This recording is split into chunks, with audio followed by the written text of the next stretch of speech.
Beware of that coming out of socket. Really beware. I want to show you some bungee cords.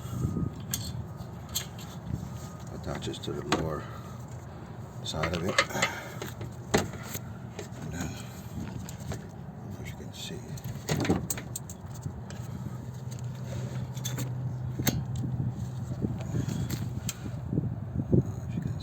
right there. Alright, cool. Now we're going to go on top. 14 millimeters.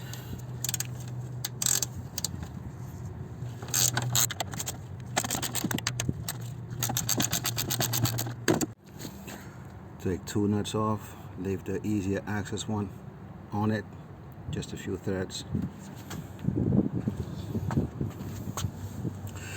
Now we're gonna separate these two, and I'm gonna probably need 2 hands at some point, but you get the gist of it. So I just kind of move it back and forth like that, shake it, comes off. I got my bungee cord attached to the steering knuckle so I don't pop out the axle from this side right here. It can dislodge itself and it becomes a nightmare sometimes to put it back in. So now the struts is loose, only held on by that 40mm nut. So I'm going to support it with one hand and get the nuts off with the other hand. I'm going to set you down right here.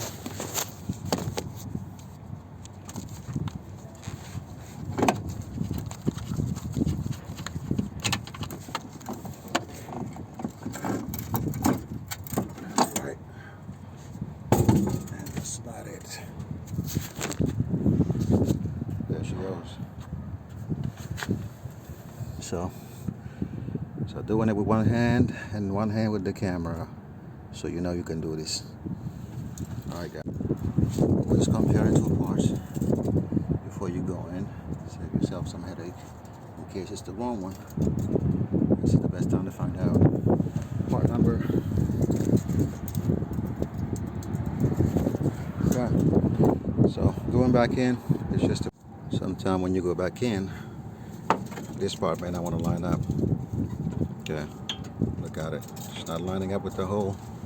What do? You get your jack underneath the suspension, the control arm. You just jack it up. Watch there, what's going to happen. Now rising until it line up, and then easy peasy. Okay, now that you put your tire on, let the car back down, sit on its own weight. Now you can go ahead and torque these. I usually prefer to use like a smaller type of ratchet, only because you don't want to put too much torque in it. This is just to hold it together, not really nothing else. So you don't need to break the studs or nothing like that, because remember, this is aftermarket parts, so the build quality is not the OEM part. So just be aware of that. Take it gently. I'm going until I'm tight. One movement, just let it on. That's it. Check him again. Make sure everything is drawn properly. That's it. That's about it. Job well done. Rear shocks. 17mm. I'm gonna show that to you. It's right there.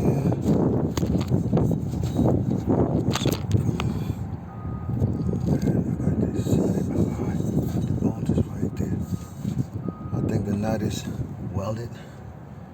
If it's not welded, it can become a problem, but still you can get a 17mm open wrench on its side. So I'll ratchet it out. And then at the bottom you'll have the same setup. You have that to take out. And I think that should be it. Alright, so this bolt right here at the bottom, that one definitely stuck because of the lower turning arm. See that? So it's not gonna, let me see it here. There you go.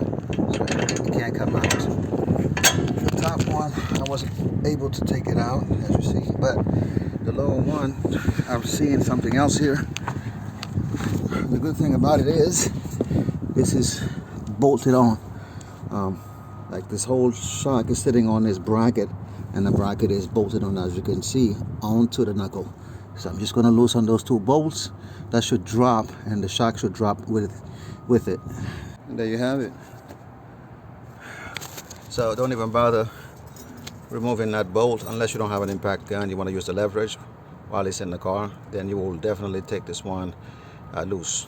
But let's remove the nut and get the one at the top. Is going to take you some time. You need a ratcheting wrench because the clearances. And these ones, as you saw, as soon as it dropped, everything came off. So there goes the old stuff. Get the new stuff and put it back together. Just driving the car, honestly, a massive improvement. We used to have a lot of vibrations whenever you were going to rough patches, rough terrain, Right now, it feels strong and